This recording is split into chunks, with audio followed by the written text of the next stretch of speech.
abaan samaynayaa ay adag tahay wiilkana u jeedid wuxuu ka caqli badiyay YouTube-ka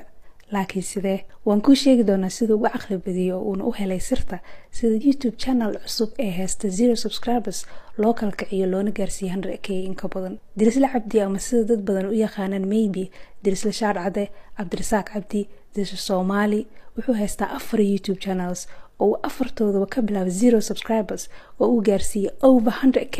ama 100,000 oo subscribers in ka badan iyagoo qaarkood ay ku qaateen waqti aad u yar so waa maxay sirta uu Dirisle Cabdi ogyahay oo adiga iyo aniga aanan ogeyn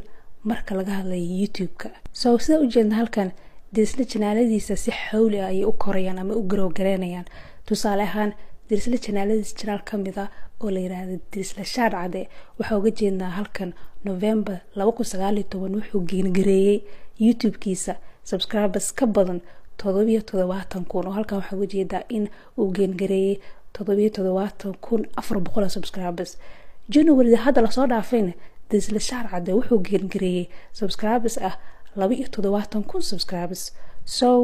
maxay isbeddelay waqtiyadan oo inta subscribers ku helay well videogana kuugu sheegi doona istiraatiijiyada uu isticmaalay ama maskaxda uu Dirisle Cabdi uu isticmaalay YouTube-ka haddii aad tahay qof waqti badan sugayay sida YouTube loo kala kiciyo keep watching because waxaan ku sheegi doonaa sirta Dirisle Cabdi uu isticmaalay oo uu caqli badiyay YouTube-ka channeladiisana uu heleen over 100k maybe waxa laga yaabaa inay kula tahay inaan ka badbadinayo oo aan faaninayo Dirisle Cabdi laakiin this guy Dirisle is a YouTube genius-ka oo YouTube-ka waay hadda waxaan ku sheegayaa 3 sir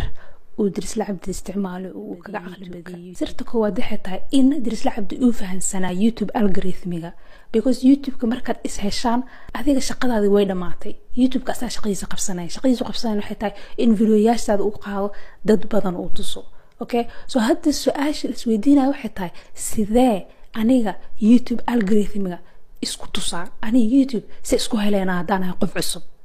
taasna jawaabteeda haddaan ku siinayaa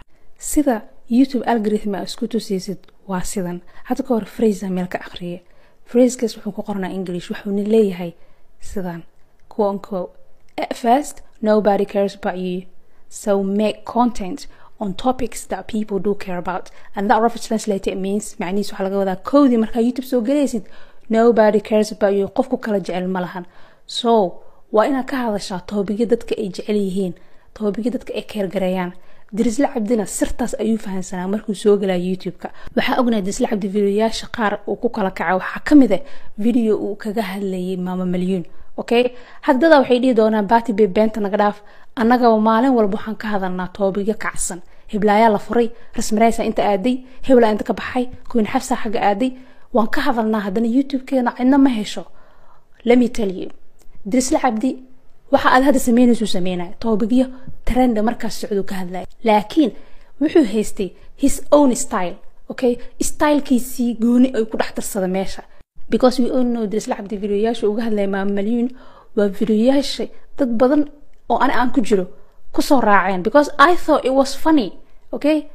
I mean I don't want to like inaan Mama Malyuun qalbigeeda ku ciyaaro because she was going through a lot at that time for whatever the reason laakiin aniga Dirisle Cabdi markaan helayay aan YouTube-kiisa imaanay Mama Malyuun videogeeda geey meesha haddii aan arki lahaa Dirisle Cabdi soo meel iska taagan oo dhahay aniga Dirisle Cabdi aan jigjigaan ka imaaday I would never ever click on that videogaas ma fiirsan lahaynba because I don't care ma aqaan trend ee soo qaado improve garay unique ka dhig wax adiga style-kaaga ah ka dhig okay sirta labaad uu Dirisle Cabdi fahansanaa uu ka fahansanaa YouTube-ka waxay tahay wax la yiraahdo audio retention waxa la yiraahdaa qofka markuu YouTube-kaaga banaanka ka soo arko ha noqoto inuu title ka soo arkay videoga ha noqoto inuu thumbnail ka soo arkay qofka markuu videoga click ku soo siiyo soo dhex galo ilaa qofku waxba isweydiinaya sabab ayaa jirta videoga uu soo dhuftay wuxuu roo inuu jawaab helo Dirisle Cabdina arintan wuxuu ku ahaa genius oo ka wado marka Dirisle Cabdi videoyaashiisa ku dhufatid videoga doonaha ahaado channelku doonaha ku jiro afartiisa channel mar walba Dirisle Cabdi video leeyahay aad ku dhufato waxaad arkaysaa in Dirisle introgiisa ama daafurka videogiisa uu aad iyo aad u yar yahay 10 second kama badna introgiisa dhan waxa waaye hi guys subscribe sar maanta waxaan ka hadlaynaa way salaam garateen maanta video ay noo hayaa so taasna wuu fahansanaa Dirisle Cabdi oo wuxuu ogaa in dadka viewer-ka qofka soo galay inaa attentionkiisa celisid inay aad muhiim u tahay because haddaad intro dheer gashid salaan gashid seelayaa mala fiican yahay qofka wuxuu dhahaa you know what so boring